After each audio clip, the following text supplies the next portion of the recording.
Voltamos com o TCE Notícia, que está falando sobre um levantamento inédito feito pelo Tribunal de Contas sobre o sistema prisional no estado do Rio. Bom, a gente falou sobre alguns números, alguns dados gerais do sistema prisional, mas para fazer esse levantamento todo, como é que vocês fizeram? Vocês tiveram que ir pessoalmente às cadeias, às casas prisionais? Como é que isso funciona na metodologia do TCE de trabalhar? Em 2012, a gente começou a elaborar o planejamento das auditorias que seriam realizadas em 2013. E nesse planejamento a gente faz um estudo de todas as unidades, todos os jurisdicionados, né, do Tribunal de Contas no âmbito do Estado. Então, saúde, educação, previdência, mas enfim, cada uma dessas áreas, né, saúde, educação, previdência, sistema prisional, possuem características específicas. Não dá para a gente ir na Secretaria de Saúde ver tudo. Então, a gente tem que escolher, né, o que a gente vai auditar. Como a gente faz essa análise quando do planejamento, né? Como a gente faz esse estudo? A partir do risco envolvido, levando em consideração o impacto daquela ação na sociedade, principalmente, né? Qual é o impacto das ações do poder público na sociedade, que benefício vai gerar, volume de recursos envolvidos e a capacidade daquele órgão de planejar e de gerenciar os seus projetos. Então, a gente leva tudo isso em consideração e a gente analisa o risco que determinados programas podem gerar no desenvolvimento das ações daquele órgão, né? Podem prejudicar que ele alcance o seu objetivo. A partir disso aí, a gente elencou o sistema penitenciário. Mas como a gente tinha poucas informações sobre o sistema penitenciário, a gente resolveu realizar uma auditoria na modalidade de levantamento, exatamente para gerar informações que subsidiassem novas auditorias. E as condições de saúde e limpeza desses locais? Vocês destacaram que havia alguns problemas, né? Que tem algumas melhorias a ser feitas. Exato. Temos hoje no sistema prisional um grande déficit de servidores de saúde. São ginecologistas, psicólogos, psiquiatras, então existe dentistas, a população carcerária, a população carcerária, ela tem assim uma demanda não atendida de profissionais de saúde. Isso porque o profissional de saúde dentro do sistema prisional, ele recebe como salário um valor muito abaixo do agente penitenciário. Então, o médico, o dentista, ele se sente desvalorizado dentro do sistema no quadro atual da situação, né? Então, esse déficit, né? O nosso colega... esse déficit de profissional, né, a gente fez montou até uma tabela no nosso relatório, e a gente identificou que, no geral, o déficit chega a 65 profissionais, chegou a 65 profissionais em 2013. Mas, no geral, como assim? Bom, existem categorias de profissionais de saúde que estão contratados além do necessário. Por exemplo, técnico em enfermagem. Seriam necessários 136, existem 239, ou seja, tem 103 técnicos em enfermagem a mais do que o necessário. E, por outro lado, em outras categorias profissionais, como o psiquiatra, faltam 68 profissionais. Auxiliares de consultório dentário, 68. Que mais? Odontólogos, 35. Então, se a gente somar por categoria profissional, o déficit de profissionais chega a quase 200.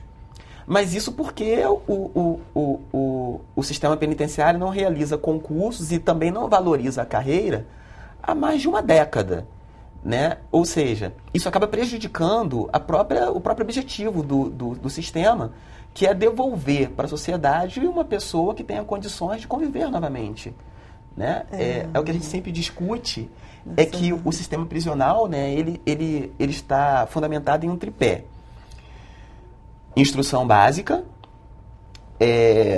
qualificação profissional e trabalho. Então, confiro os conhecimentos mínimos para que ele possa se qualificar profissionalmente. E essa qualificação está associada aos programas de trabalho. Para que ele possa estudar, se qualificar e trabalhar, ele precisa ter condições de saúde.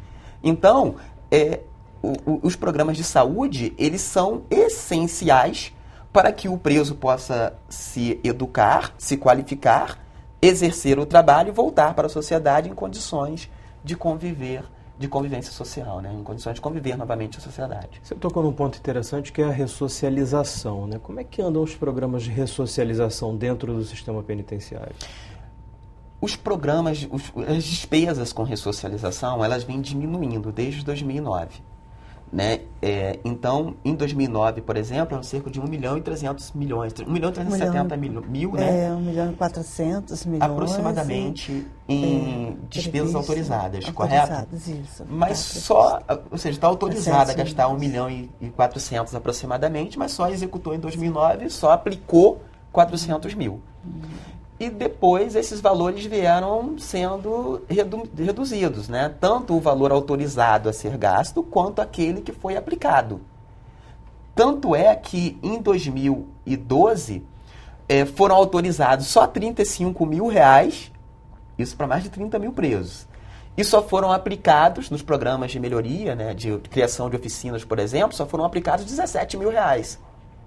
Em 2013 foram autorizados pouco mais de R$160.000 e só foram aplicados 118.000. Ou seja, as despesas com ressocialização, principalmente com criação de oficinas, elas vêm reduzindo ao longo de 2009 até 2013. Esse relatório consegue apontar se essas verbas foram gastas em outros setores dentro do sistema prisional? Porque no relatório de vocês há um aumento do número de escolas, né? Passou para 30, se eu não me engano. Atualmente são 30 escolas para 54 unidades prisionais. Realmente houve um aumento relevante no número de escolas, mas ainda assim, é insuficiente para atender a população prisional. Hoje apenas são alcançados com as ações das SEAP, né, são alcançados em torno de 20%, 19% da população carcerária, com educação, com qualificação profissional, ficando 80% dessa população sem a menor, assim, totalmente longe de qualquer tipo de ressocialização. Então, isso falando somente da Secretaria, né, de Ação, Secretaria, a nível de Secretaria. Temos também na Fundação Santa Cabrina, então a questão é mais delicada.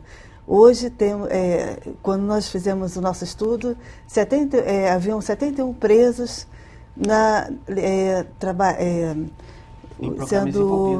em programas de trabalho da Fundação Santa Cabrina. E 71 presos corresponde a 0,21% do total dessa população. Então, você vê, é um valor muito, muito aquém, né, do que deveria ser, até pela própria legislação particular, pela lei de execução penal, que orienta que deveriam estar trabalhando 100% dos presos, estudando, trabalhando, e não ficar assim no osso, né?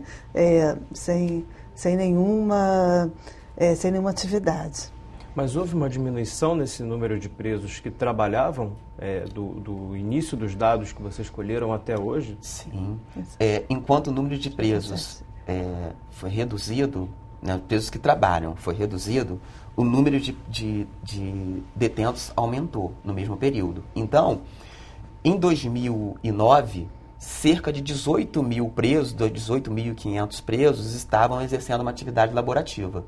Mas naquele período, né, existia uma população carcerária de aproximadamente 22.900 presos. Hoje, pouco mais de 10 mil, em 2013, pouco mais de 10.800 presos exerciam atividades laborativas em um universo de 33.800.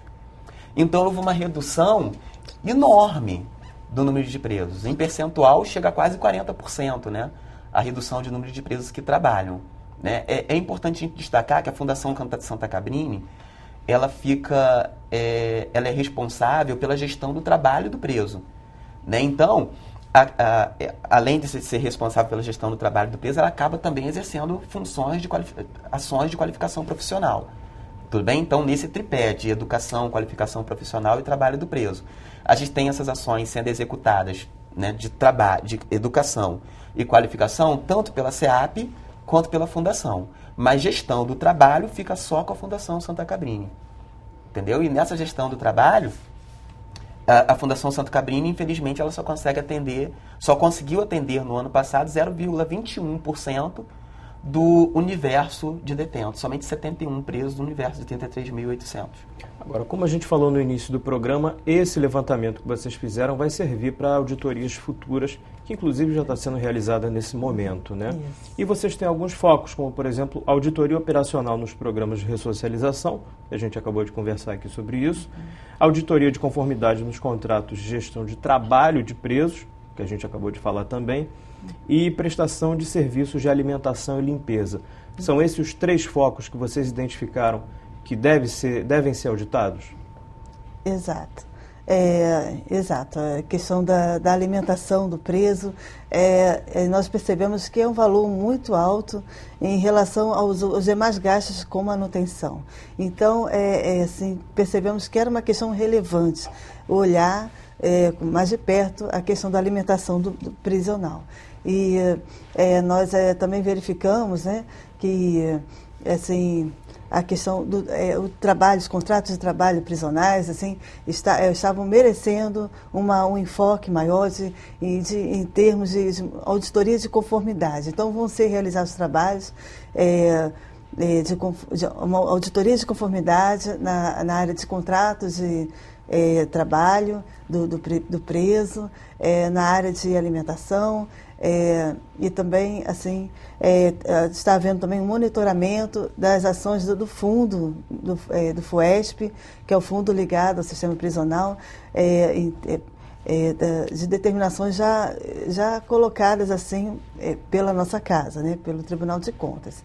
Então, são essas as auditorias. A operacional somos nós mesmos, né, eu e a Cláudia, a gente está à frente dessa auditoria operacional.